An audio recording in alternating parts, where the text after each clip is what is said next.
नमस्कार बंधुरा आज के आमी श्रीकृष्ण एवं मीराबाईर एक छवि आँकছি। तो छविटी प्रथमे पेंसिल स्केच करे नेब, तारपर धापे धापे रंगगुली कमप्लीट करब। तो ये देवाले जे रंगटी दिচ্ছি ওটি সাদা এবং কালো রঙকে মিশিয়ে তৈরি করেছি।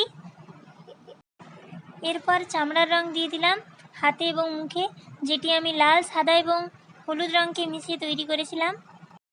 এরপর কাপড়ের রং দিলাম, যেটি আমি হলুদ এবং লাল রং মিশিয়ে তৈরি করেছি। এর সাথে অল্প অল্প করে কালো রং মিশিয়ে এটাকে হালকা থেকে গাঢ়র দিকে নিয়ে যাব এবং যেখানে যেখানে ছায়া পড়ছে বলে মনে হচ্ছে সেখানে এই গাঢ় রংটি দিয়ে দেব। রংটি দেওয়ার সময় আমাদেরকে খেয়াল রাখতে হবে যেন কাপড়ের ভাঁজগুলি ঠিকঠাকভাবে ফুটে ওঠে। হলুদ রঙের পরিমাণ বাড়িয়ে আমরা রংটিকে হালকার দিকে নিয়ে যেতে পারি এবং কালো ও লাল রঙের ঘনত্ব বাড়িয়ে আমরা রংটিকে গাঢ়র দিকে নিয়ে যেতে পারি। এরপর আমরা একতারাটিতে খয়েরি রং দেব, যেটি কালো হলুদ এবং লাল রঙের সংমিশ্রণে তৈরি হয়েছে। পুরো অংশটাতেই আমরা রংটি কমপ্লিট করব এবং এরপরে আমরা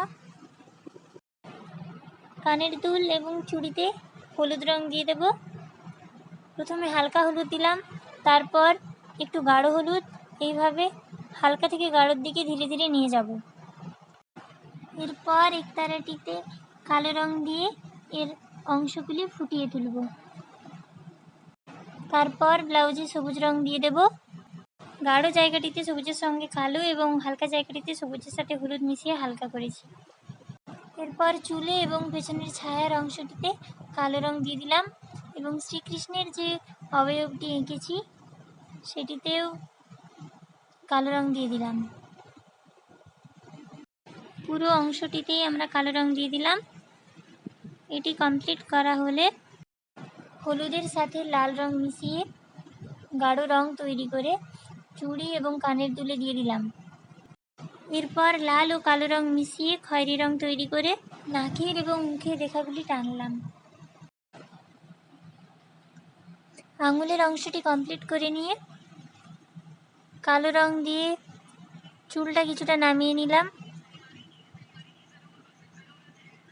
এরপর খয়েরি রং নিয়ে চুড়িতে দিয়ে দিলাম রংটা ফুটিয়ে তোলার জন্য। এরপর কিছুটা খয়েরি রং নিয়ে শাড়ির ভাঁজগুলিতে আরও ভালোভাবে দিয়ে দিলাম। এরপর ছবিটি কমপ্লিট হলো।